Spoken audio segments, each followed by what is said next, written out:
we also expose ourselves to the content that we most identify with, right? Right. So if you are a glammy girl, your feed is going to be full of influencers that are glammy and they have, like a 4-step contouring program or something, And if you're not that kind of girl, you probably follow influencers that maybe have really great skincare hygiene and very light applications and maybe work with more natural products. And the trouble that you start to run into with that is that if that's all you're exposed to, and that's all you're willing to expose yourself to, then you have no idea walking into an appointment that your makeup artist has been exposed to all of it. And what natural means to a makeup artist is probably not what natural means to you, which is why I go back and say one girl's drag queen makeup is another girl's natural makeup.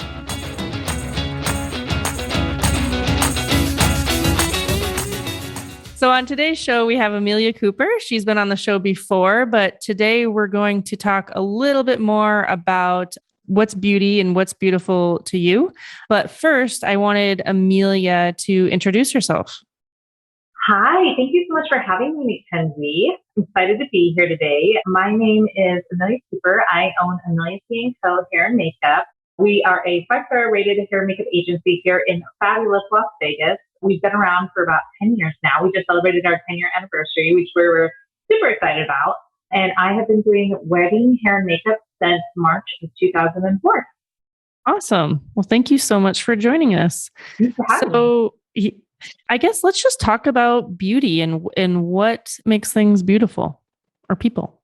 That's such a great question. It's one of those things that, especially with Instagram and Facetune and Pinterest and Reels, and now there's TikTok and all these other things, that we really have almost fetishized what we think an ideal standard of beauty is. And it's created a narrative that isn't actually very inclusive. And I know that sounds kind of strange because, to be fair, we do have like these really great, diverse beauty influencers. I watched a video of a man recently who was missing all of his limbs, but he's a beauty boy, which means that like he loves to have like the full face of makeup. And he did a spectacular makeup job on himself without limbs. He has that. So we do have a really diverse amount of influencers right now, but at the same time, we have a tendency to gravitate to the things that we already are. So natural girls will have a tendency to follow maybe more nature-based influencers, maybe outdoorsy type things. Glam girls are probably going to be exposing themselves to really avant-garde stuff and high fashion stuff. And that's fine because there's something for everybody, right? But the problem happens is when everybody thinks that we're all watching the same thing. They think that we all see the same thing. And what we don't realize is that one girl's drag queen makeup is another girl's natural.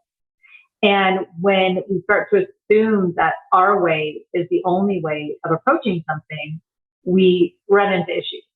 So I had a great email today from a client, and it was really ironic because I had just finished reading a review for this artist, like literally 5 minutes ago. Like I was reading this review that just came in, and it was this glowing 5-star review of one of my artists. And they're like, oh my God, she was amazing. She did this beautiful glam look on me. I absolutely loved it.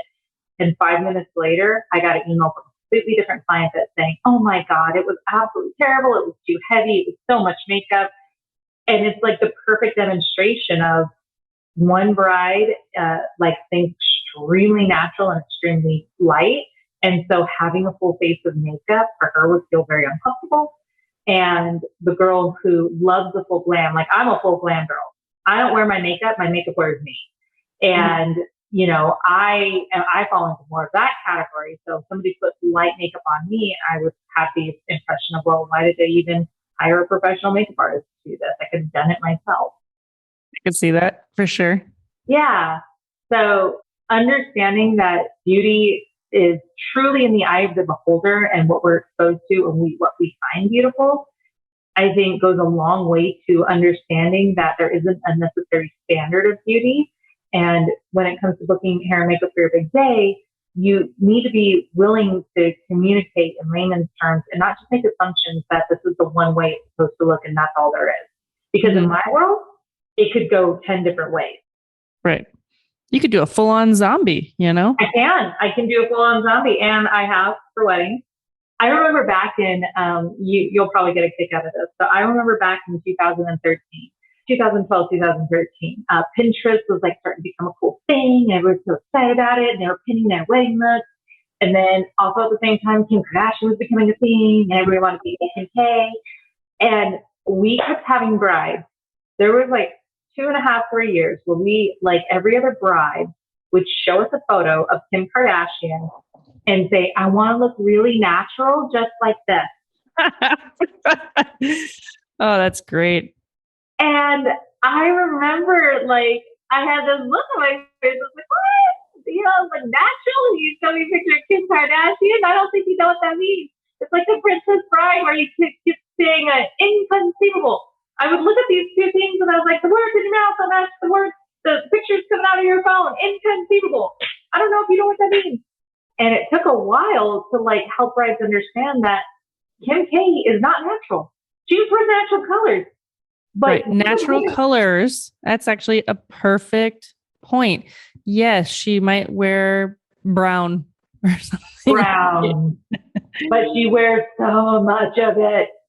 Right, right. That's a super good point. I have never even thought about it because, yeah, you're so true. Just because she's not wearing purple does not make it natural. Right. Wow. My mind just like totally exploded right now. Oh, girl, you should have been a makeup artist in 2012. Like it was really, truly an issue. Like it got to the point where, you know, into the professional makeup artist community, we were like, if I see one more freaking picture of Kim Kardashian, I get out to do natural makeup, I'm gonna stab myself in the eye, because we know that what clients looked at was a beautiful neutral face. They saw browns, they saw blacks, they saw peaches, they saw mauve on the lips or nude on the lips, and they didn't understand what they were actually asking us for, because it was such a heavily contoured look. It was such a heavy eyelash, which is layering foundation, right? So much, like just like start spackling people. For some people, they love that. I love that. I wear a full face. I bring on the spackle. But I never was under the impression that it was natural just because they use brown. Yep, I could see that. And so, you know, having really understanding for a makeup artist, half of our job, quite frankly, is saving clients from themselves, because, you know, our natural brides, they would see this beautiful photo of Kim Kardashian and it wouldn't have these vibrant colors or these bright colors or exotic, whatever. And they would ask for it. And it got to the point where we would just start asking people, well, how much makeup do you wear normally on a regular basis? And they would say very little. That's why I want this. And I said, if I give this to you, you're probably going to hate it. And what we started doing is saying, you know, let's start lighter, because we can always add more, but it's so much harder to take it off than once it's on. So eventually we got to the point where brides kind of started to clue in, and that's when her makeup artist started getting demos, and that's when, you know, Kim started doing like the tutorials and behind the scenes, and they could see how much powder was literally baked into the skin to achieve those looks. And thankfully it was short-lived. They got over it, but it was a strange time to be a makeup artist. I could see that. I still think there's got to be people that assume, because I mean, you kind of like pinged me a little bit when you said the natural color thing. Mm-hmm. So yeah. You're not having rainbow eyeshadow, doesn't, you know, just because it's not rainbow eyeshadow, you know? Right. It could be. And I think now with reels and tutorials and Instagram, more people know that. Yeah, it's so true. People are definitely showing a bit more behind the scenes in the, you know, makeup, and, you know, and it's quite entertaining to watch, but it's also really educating, like, oh, this isn't how I look on a day-to-day basis either, you know, so kind of letting people in on that. Yeah, I think so. But then we also expose ourselves to the content that we most identify with, right? Right. So if you are a glammy girl your feed is going to be full of influencers that are glammy and they have, like a 4-step contouring program or something, And if you're not that kind of girl, you probably follow influencers that maybe have really great skincare hygiene and very light applications and maybe work with more natural products. And the trouble that you start to run into with that is that if that's all you're exposed to, and that's all you're willing to expose yourself to, then you have no idea walking into an appointment that your makeup artist has been exposed to all of it. And what natural means to a makeup artist is probably not what natural means to you, which is why I go back and say one girl's drag queen makeup is another girl's natural makeup. You see me all the time. Do I ever look like a drag queen to you? No. Okay. If I put the amount of makeup that I wear for myself on your face, you would probably yes. I would be. You'd be pissed. I would, immediately walk away and take it off probably. But no, that's a super good point. I mean, we're like polar opposites when it comes to this. This is actually a great conversation. Just because we're like the end of the spectrum, so. Yeah. But it doesn't seem like you don't seem like too natural to me because this is your personality. This is how I know you as. And I don't think that you've ever seen me. You've seen me in like full makeup, but I don't think you've ever seen me and go, like, that look where you're like, right. That's a little much even for you, Amelia. Like that's never happened because we're really secure in our identities, which also like is one of the beautiful things about our friendship is that in some ways we are complete opposites. And in some ways, we're basically twinsies. So I just think that understanding that there's not one standard, because when you start to think that there's one standard, if you don't get that standard, it's all of a sudden your makeup artist's fault. Right. Right. When that's not necessarily the narrative. The narrative is let's have a conversation. And this actually also applies to more traditional cultures. So in Las Vegas in particular, we see clients from all over the globe.